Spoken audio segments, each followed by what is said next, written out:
आपका नाम पवन जी के साथ काफ़ी जुड़ा, पवन सिंह जी से, जिनको पावर स्टार भी कहा जाता है। उनके साथ कहा जाता है कि आप एज अ मैनेजर भी उनके साथ रहे, काम किए। पवन जी का कंट्रोवर्सी वो उनकी राशि से जुड़ा हुआ है, राशि से है। अच्छा। और सबसे बड़ी बात है वो एक सुपरस्टार हैं। बिल्कुल। अभी खेसारी जी, आप देखे होंगे कि खेसारी जी जहाँ बाढ़ पीड़ित हुआ है यहाँ आया मदद करते रहते हैं।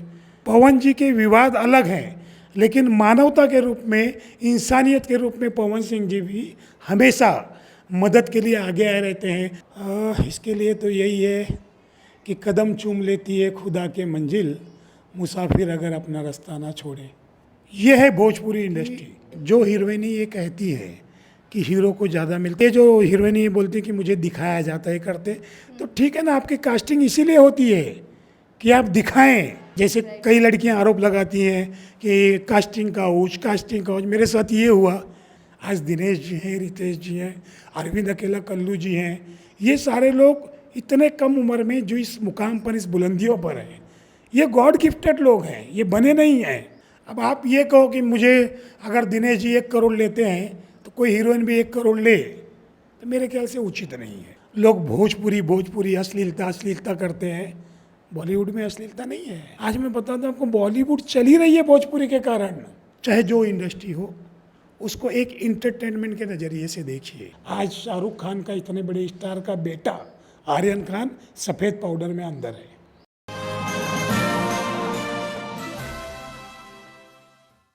नमस्कार, मैं हूं खुशबू सिंह और आप सबका स्वागत है UNN मीडिया पे।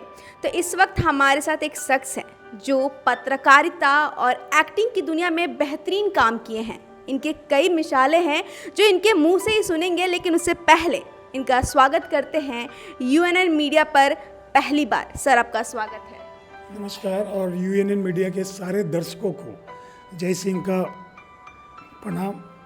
वैसे तो भोजपुरी इंडस्ट्री में एक ग्रुप है और उस ग्रुप में हर एक शख्स से मिल चुकी हूँ। आप जानते हैं मैं किस ग्रुप की बात कर रही हूँ। एंटी खलनायक या एंटी हीरोज़ जिनको बोलते हैं, एंटी हीरोज़ नाम से है।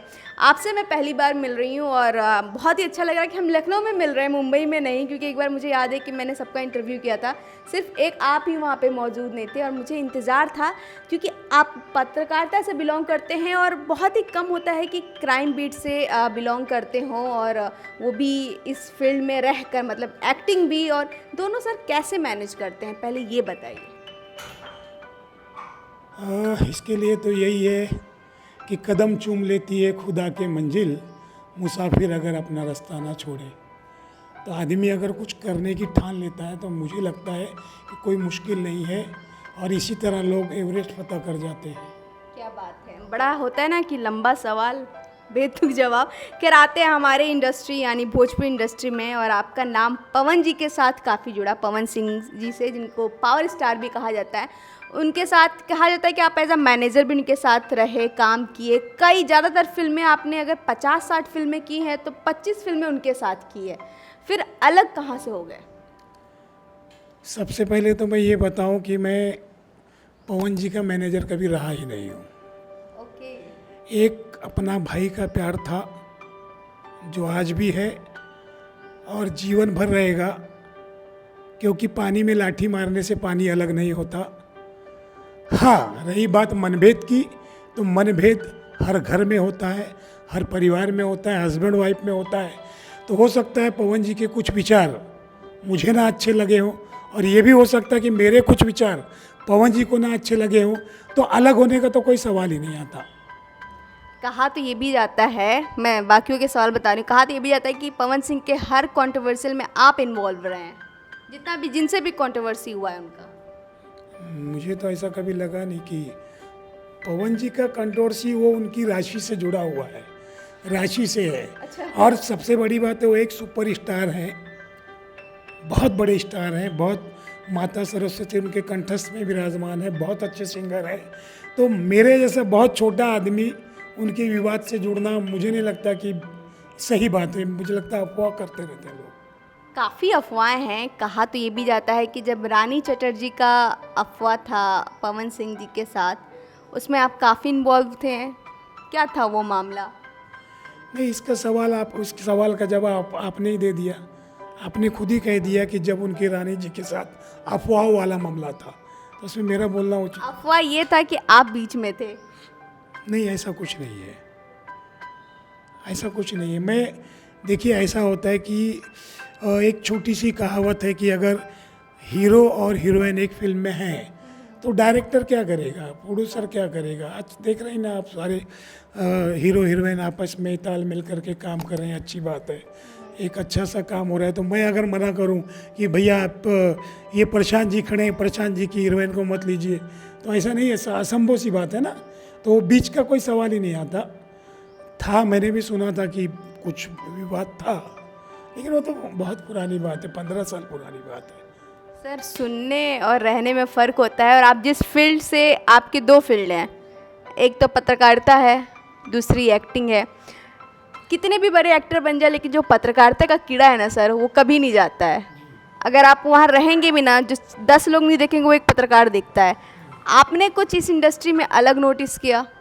कभी ऐसा हुआ कि भेदभाव से फेस करना पड़े, बड़ा स्टार एंड छोटा स्टार? इस इंडस्ट्री में मैंने जो देखा है, सबसे पहले तो मैं अपने एंटी हीरोज़ के बारे में बोलूँगा। मैं सैल्यूट करूँगा संजय पांडे जी को, जिनकी ये सोच है, जिनका ये दिमाग है कि एंटी हीरोज़ सारे लोगों को मिला के, उसमें सुशील भैया हैं, राम मिश्रा जी हैं, अवधेश भाई हैं, मतलब एक छोटे से एंटी हीरोज़ से लेकर मेरे जैसा बहुत छोटा उस विषय में, और बड़े लोगों तक सारे लोग हैं। और एक जो ये सामाजिक काम करता है। और रही बात इंडस्ट्री को देखने का जो नज़रिया है, जितना प्यार इंडस्ट्री में है उतना मुझे नहीं लगता किसी के पास है। अब आपको मैं बताऊं, अभी मैंने मुझे नहीं पता, दिनेश जी को कहीं से पता चल गया कि कोई स्पॉट बॉय लखनऊ में, उसके परिवार का कोई बीमार है।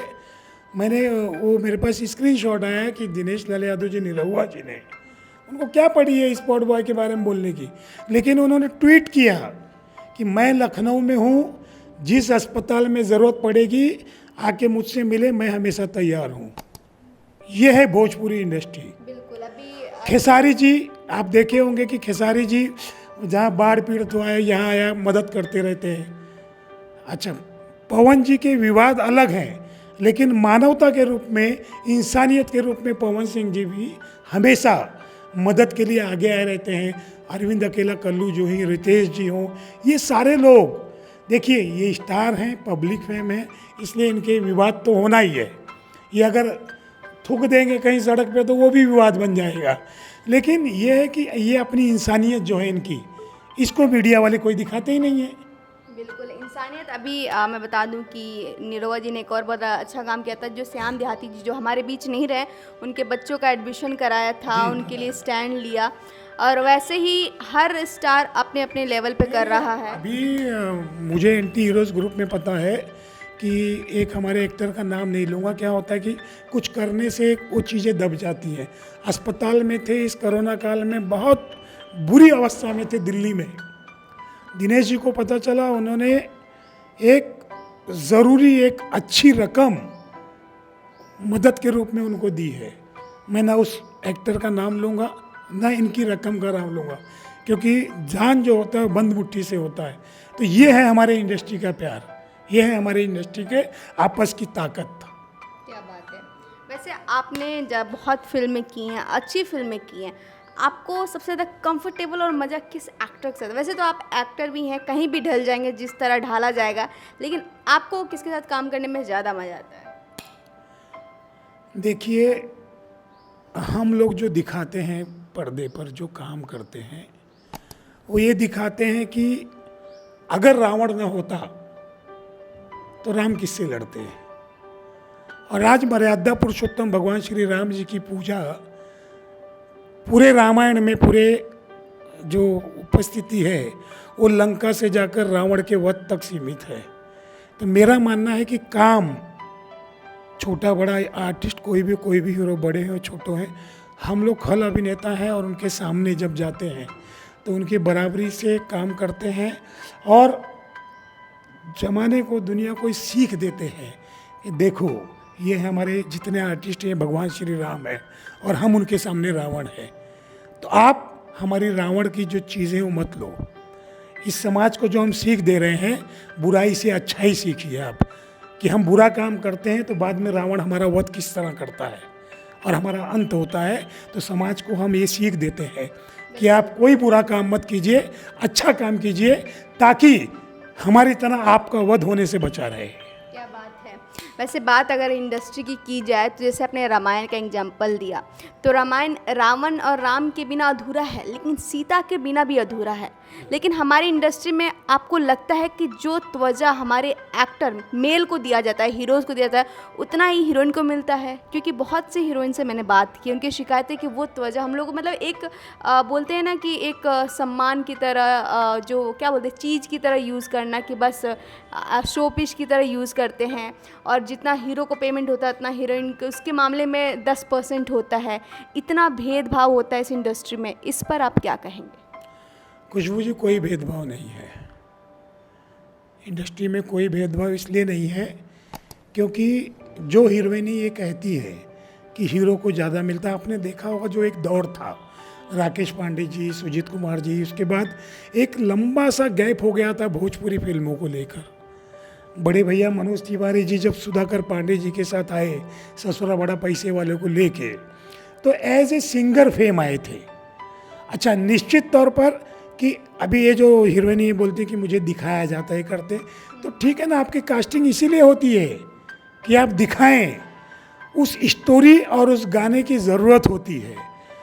हम आज स्पॉट बॉय को सबसे ज़्यादा, आपको मैं बताऊं, सुबह 5 बजे उठने का काम स्पॉट बॉय करता है, रात को सबसे लेट स्पॉट बॉय होता है, लाइट मैन जो होता है सबसे ज़्यादा वजन उठाता है। अब अगर लाइट मैन और स्पॉट बॉय बोले कि मुझे 15 लाख रुपया पर डे दो, तो आखिर फिल्म बिके कि कहाँ, कौन प्रोड्यूसर तैयार होगा? एक स्तंभ होता है, हमारे इंडस्ट्री का नियम है कि एक हीरो डिस्ट्रीब्यूटर है, उस फिल्म को खरीदते हैं, कंपनी के मालिक हैं, ठीक है। मुझे शौक नहीं हीरो बनने का, 5 फुट 11 इंच हाइट है, सब कुछ है, लेकिन पॉपुलरिटी नहीं है। पॉपुलरिटी लोग विलन जानते हैं। आज दिनेश जी हैं, रितेश जी हैं, अरविंद अकेला कल्लू जी हैं, ये सारे लोग इतने कम उम्र में जो इस मुकाम पर, इस बुलंदियों पर हैं, ये गॉड गिफ्टेड लोग हैं, ये बने नहीं हैं, इन्होंने सीखा नहीं है, गॉड गिफ्टेड माता जी से लेके आए हैं, इसलिए इनकी फ़ैन फॉलोइंग है, फ़ैन फॉलोइंग है इसलिए ये। अच्छा, क्योंकि उस स्टोरी में राम के साथ सीता, आज सीता जी भले वहाँ, लेकिन आपको पता है कि सीता जी कभी लंका गई ही नहीं थी, उनको बाहर वाटिका में ही रखा गया था। नहीं, उनकी परछाई गई थी। कहानियाँ बहुत हैं सर, कहानियाँ बहुत हैं, कहानियाँ बहुत हैं। जिसका जितना लेवल है प्रोड्यूसर उनको उतना पैसा देते हैं। हाँ, हर दिन एक वक्त होता है बॉलीवुड में, आपने देखा होगा, बड़ी बड़ी हीरोइनें आती हैं, बदलती हैं, चेंज होती हैं। तो अगर वो ये बोले, आज देखिए कंगना रनावत जी उसी इंडस्ट्री में है और आके सब दूसरे पे आरोप थोपती जा रही हैं। तो अब आप ये कहो कि मुझे अगर दिनेश जी 1 करोड़ लेते हैं तो कोई हीरोइन भी 1 करोड़ ले, तो मेरे ख्याल से उचित नहीं है। कि मेहनत तो दोनों बराबर कर रहे हैं ना, और पॉपुलैरिटी भी दोनों को मिल रही है। मुझे नहीं लगता मेहनत दोनों बराबर कर रहे हैं। कैसे कह सकते हैं सर? एक हीरो हीरोइन के साथ गाना गाने को छोड़ के, मोहब्बत करने को छोड़ के, क्योंकि हम भोजपुरी इंडस्ट्री में ना एक हीरोइन को हम बहू, बेटी और इससे ज़्यादा हम दिखाते ही नहीं, बहू, बेटी और माँ, इससे ज़्यादा नहीं दिखाते हैं। लेकिन वहीं बॉलीवुड की बात की जाए तो आपने कंगना रनौत का एग्जांपल दिया, तो कंगना रनौत भी वन मैन आर्मी की तरह फिल्म कर रही है, वो एक्शन भी कर रही है, लीड में भी प्ले कर रही है। अगर आपने कंगना रनौत का एग्जांपल दिया है तो मैं ये कह सकती हूँ कि कंगना रनौत इस वक्त हीरो से भी ज़्यादा चार्जेस ले रही होगी। तो मैं कुछ मुझे आपको बताऊँ कि अगर मुझे जेट सुरक्षा दे दिया जाए तो मैं भी बहुत कुछ कर सकता हूँ। हाँ, मैं जिसको चाहो उसको जो बोलना है बोल दूँ, लेकिन जेट सुरक्षा मिले तब। सबसे बड़ी बात है कि जिस इंडस्ट्री में आप हो, अगर वहाँ थोड़ी सी बुराई दिखती भी है तो उसको दबाना चाहिए, उसको उछालना नहीं चाहिए। लोग भोजपुरी अश्लीलता करते हैं, बॉलीवुड में अश्लीलता नहीं है, बहुत है। लेकिन यही से लोग अपने जोनल जो फिल्में हैं उसको मतलब एकदम मारने की कोशिश में रहते। आज मैं बताता हूँ आपको, बॉलीवुड चल ही रही है भोजपुरी के कारण। नहीं तो आप जाइए ना, अमिताभ बच्चन जी जो इतने बड़े स्टार हैं, उनकी अदालत जाइए, जंजीर जाइए, बहुत सारी उनकी फिल्में हैं, देखिए ना, डॉन जाइए, गोविंदा जी को देखिए, जो भोजपुरी के कारण स्टार हैं। सरका दो खटिया जाड़ा लगे, जब उन्होंने भोजपुरी छोड़े तो घर बैठ गए। आपको नहीं लगता कि भोजपुरी को अश्लीलता करने में बहुत हद तक हाथ भोजपुरी के लोगों का ही है? नहीं, ऐसा नहीं है, ऐसा कुछ नहीं है। वो सलमान खान जी का एक गाना है, कौन सा, नो एंट्री का, 500 लड़कियां हैं, सलमान खान जी एकदम आते हैं धूम के, उससे ज़्यादा अश्लील तो भोजपुरी में कुछ नहीं है। अभी खेसारी जी का एक आर्यन खान पे बयान है कि हम लोग तो ओटलाली से रोटी खा लेते हैं, पाउडर नहीं खाते हैं। तो अब ऐसे बयान पे आप क्या कहेंगे? देखिए, खेसारी लाल यादव जी बहुत बड़े स्टार हैं। उनके किसी ऐसे शब्द का जो उन्होंने कहा हो, मैं कुछ कह दूं तो काट अच्छा नहीं होगा। बाकी और उनका स्वतंत्र मत है, अधिकार है, भारत देश में रहते हैं, लोकतांत्रिक देश है, सबको अपना अधिकार है। तो खेसारी जी ने भी कहा वही। आप तो सिर्फ बड़े बजट की फिल्में करते हैं, मतलब आपने जितने भी बड़े स्टार हैं, अगर टॉप 5 बड़े स्टार का नाम लिया जाए तो इनमें से 4 के साथ तो आप हर महीने कोई ना कोई डील फाइनल कर रहे हैं, और साल की बात करें तो हर महीने आप एक फिल्म फाइनल कर रहे हैं। लेकिन बहुत सी ऐसी छोटी फिल्में भी बन रही हैं, 15 लाख, 20 लाख, 30 लाख, अगर लिस्ट निकाला जाएगा तो अभी लिस्ट हो जाएगा। तो क्या वो फिल्में किस लिए बनती हैं? क्या सिर्फ कमाई का जरिया है? क्योंकि मैं बहुत सी ऐसे फिल्में देखी हूँ। आप इस वक्त मैं एज आ आपसे भोजपुरी एक्टर बात कर रही हूँ कि भोजपुरी एक्टर है, यहाँ पे मैंने बहुत से ऐसी फिल्में देखी हैं, क्योंकि मैं रिव्यू करती हूँ, तो ना फिल्म का सर होता है ना पैर होता है। तो यहाँ पे क्या स्क्रिप्ट हीरो होना चाहिए कि सिर्फ जो एक गाना गा के आए वो हीरो मैटर करता है? नहीं, देखिए, हर बिजनेस में हर जगह प्लानिंग और मैनिपुलेटिंग तो है ही है। मैं आपको एक चीज़ पहले बता दूं कि मुंबई जैसे शहर में प्रतिवर्ष, मैं नहीं बोल रहा हूँ, दिल्ली से एक हिंदुस्तान पत्रिका निकलती है, वहाँ से कहना है कि 17,000 लड़के लड़कियाँ हर साल हीरो हीरोइन बनने आते हैं सपना लेके। अच्छा, अब जोनल फिल्में उसी तरह कई डायरेक्टर आते हैं, कई असिस्टेंट डायरेक्टर आते हैं। अच्छा, हर आदमी को अपना अपना अधिकार है कि आज अगर मैं इस होटल में बैरा का काम कर रहा हूँ तो वो यही सोचता है कि मैं कल इस होटल का मालिक हो जाऊँ या कोई दूसरा होटल खोलूँ। तो जब लोग आते हैं, एक्टर बनते हैं, आर्टिस्ट बनते हैं, तो अच्छा, ऐसे कई नाम हैं जो छोटे से आके काफ़ी आगे बढ़े हैं। भोजपुरी इंडस्ट्री में आए थे एकदम छोटे से और आज बहुत बड़े स्टार हैं। तो उसी चक्कर में जो बनाते हैं 10-20 लाख 25 लाख की फिल्में, तो उनके पीछे उनका एक उद्देश्य होता है कि आज मैं छोटी कर रहा हूँ, हो सकता कल मैं बड़ी फिल्म करूँ। तो ऐसे लोगों का अप्रिशिएट करना चाहिए, क्योंकि ना ये नहीं बोलना चाहिए कि ये छोटी फिल्में हैं, इनसे 15 लाख की या 20 लाख की बना रहे हैं तो ये गलत है, ऐसा नहीं है। हाँ, उसमें देखिए, जिस तरह से हर समाज में, हर परिवार में, हर जगह पे कहीं ना कहीं एक छोटा सा विवादित तिनका होता है, वैसे यहाँ भी होते होंगे, कुछ लोग गलत करते होंगे, और जो गलत करते हैं वो अपना भोगते हैं। जैसे कई लड़कियां आरोप लगाती हैं कि कास्टिंग काउच, मेरे साथ ये हुआ। क्यों हुआ? मैं लड़कियों तो को कास्टिंग काउच बहुत बड़ा टॉपिक है सर। नहीं, तो मैं किसी लड़कियों को ये नहीं बोलता। अगर एक लड़की चाह ले, अगर हिम्मत कर ले और एक बार मना कर दे, किसकी हिम्मत उसको छू ले, उंगली तक लगा दे।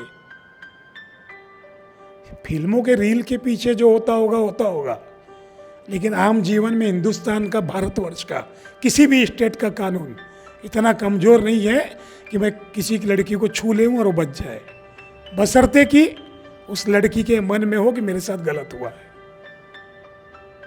खैर, वो तो टॉपिक की, अब तो वो टॉपिक अगर हम शुरू करेंगे बहुत लंबा चलेगा, क्योंकि ये टॉपिक मुझे नहीं लगता कि चाहे बॉलीवुड हो चाहे भोजपुरी हो, कभी भी ये टॉपिक ख़त्म होने वाला है, और ना ही कोई इसको सही जस्टिफाई कर पाएगा, क्योंकि हमेशा होता है ना कि एक सिक्के के दो पहलू होते हैं, और वो चीज़ें हमेशा होती हैं। ये हर समाज में, हर जगह पे है। खाली शहर बदनाम है ऐसा नहीं है, शहर सिर्फ बदनाम है। मुंबई शहर तो बेवजह, आप मुझे बताएं ना, किस विभाग में, किस कंपनी में, किस राजनेता में कहीं ना कहीं ऐसा मसला नहीं उछला है कि ये यहाँ पे ऐसा हुआ, यहाँ से वैसा, फिर इंडस्ट्री क्यों बदनाम? नेताओं के नाम नहीं उजागर हुए हैं?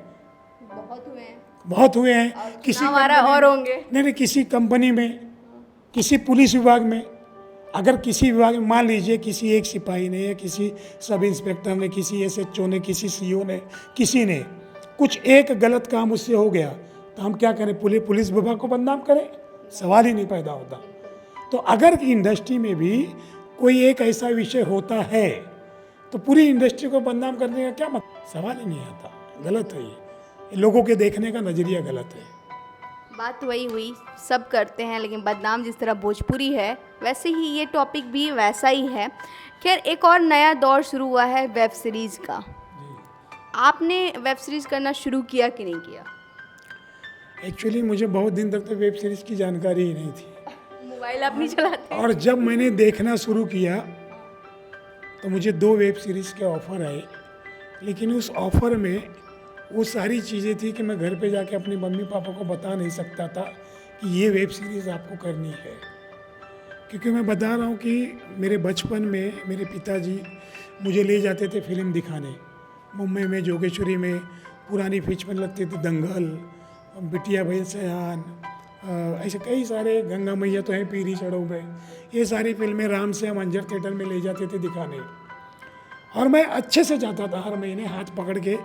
कट टू कई सालों के बाद मैंने 2 फिल्म की। शुरुआती दौर में जब भोजपुरी में वाकई में कुछ लोगों ने अश्लील फंडा कर दिया था, तो मैंने वो 2 पोस्टर लगा के अपने घर पे लगाए। बाबूजी बाहर गए थे, शाम को आए, देखा क्या है ये? मैं बोला मैंने ये फिल्म की है। वेरी गुड, बहुत अच्छा है, फिल्म करो और वो पोस्टर निकाल लो, आइंदा यहाँ मत चिपकाना। ऐसा क्यों? वो पोस्टर एक परिवार में, एक समाज में लगाने लायक ही नहीं था। पोस्टर में कुछ ऐसी, जबकि हार्डली 2-3% या कुछ ऐसा नज़रिया रहा होगा देखने का, तो मैंने तुरंत पोस्टर निकाला, बोला ठीक है, फिर नहीं लगाया उसी दिन से। उसको ज़िंदगी में गांठ बांधा कि ऐसे प्रोजेक्ट भी नहीं करने हैं? नहीं किया मैंने, नहीं किया। मोस्टली। उसके बाद 1-2 फिल्में थी, दिल लेकर ओढ़निया वाली और इसके अपना ये ओढ़निया कमाल करे। इसके बाद मैंने ऐसे कोई सीन नहीं किया जो मुझे अपने आप में अशोभनीय लगे और ऐसा फील हो कि मैं गलत हूँ। तो आई थिंक सिर्फ इस वजह से आप वेब सीरीज़ से दूर हट रहे हैं, क्योंकि वहाँ पे बहुत ज़्यादा ओपन है और वहाँ अब तक सेंसर बोर्ड नहीं आया है। बिल्कुल, और मैं ये तो कहूँगा कि वेब सीरीज़ लोगों के हाथों में है, मोबाइल में है, तो वहाँ पर केंद्र सरकार को उसमें पहल करते हुए निश्चित तौर पर सेंसर लगाना चाहिए। क्योंकि जैसे आश्रम वगैरह जैसी चीज़ें हैं, ठीक है, राम रहीम ने कुछ किया होगा अपने आश्रम में, लेकिन इसका मतलब ये नहीं कि देखिए सारी दुनिया जानती है कि हम कपड़ा क्यों पहनते हैं। अब इसका मतलब ये तो नहीं कि हम कपड़ा उतार के चलें। तो वेब सीरीज़ में जो अश्लीलता है वो यही विषय है। केंद्र सरकार को उसमें सेंसर लाना चाहिए और उस पर रोक लगाना चाहिए, क्योंकि हमारी आने वाली पीढ़ी जो है वो बहुत जल्दी वो सब चीज़ें सीख रही है, जिसका कारण है आज शाहरुख खान का, इतने बड़े स्टार का बेटा आर्यन खान सफ़ेद पाउडर में अंदर है। जी, और आई थिंक वेब सीरीज़ का ही देन है कि कुंद्रा जी भी इसी चक्कर में फंसे हुए हैं। और आई थिंक 1-2 ऐप तो ऐसे हैं कि फ्री में आपको दिखाते हैं। अगर कुछ 2-3 ऐप को छोड़ दिया जाए जो इस चीज़ के चार्जेस लेते हैं, तो फ्री में वो कहते हैं कि हम फ्री में दे रहे हैं, हम इतना मेहनत कर रहे हैं, देखिए। तो लगता है ना कि आने वाला जो जनरेशन है इसको बहुत ही गलत मोड़ दिया जा रहा है। बिल्कुल मोड़, इसी में कह रहा हूँ कि केंद्र सरकार को एक नया कानून पास करके इस पर लगाम लगानी चाहिए। आज शाहरुख खान जी 1-1 महीना बाहर रहते होंगे, उनको पता उनका बेटा क्या कर रहा है। आज ड्रग्स, सफ़ेद पाउडर, आसानी से पहुंचना, ये सारी चीज़ें बहुत बहुत मायने रखती हैं। और जो राज कुंद्रा जी ने किया वो तो देखिए अदालत में मामला विचाराधीन है, उन्होंने क्या किया मैं नहीं कहूँगा, लेकिन अगर उन्होंने ऐसा किया है तो ये उनका सेल्फ स्वार्थ है। बहुत जल्दी ज़मीन से आसमान पे पहुंचने का रास्ता है। बहुत सारी चीज़ें बेचकर हम आसमान पे पहुँचे।